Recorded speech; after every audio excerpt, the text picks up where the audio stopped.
umukristo mu bigeragezo.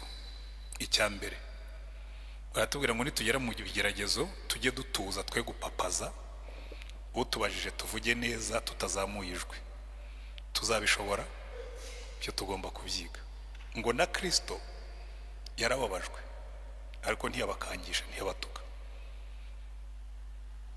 Hanyuma bakatubwira ngo iyo tubabajwe nk'uko tuba turimo gushushanywa mu ishusho ye, ngo kandi kugeragezwa ko kwizera kwacu kuduha ubwiza bw'umwuka, kuko iyo unesheje ikigeragezo urushaho kwemerwa mu maso y'Imana.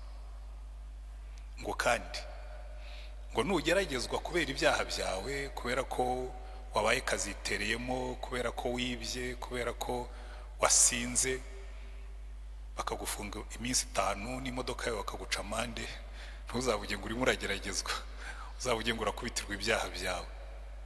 Sibyo?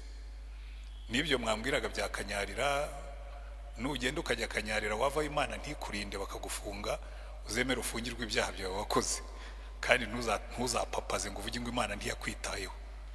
Byoroshye gutyo. Ubwo natwe iyo tugenda imodoka bakayirasa, ariko ubwo nticyakora ubwo wayirashe tukarokoka, buri hari Imana irimo kutwigisha, kuko bashobora no kuyirasa ariko twe tukarokoka. Ujye utega Imana amatwi wumva ikikubwira.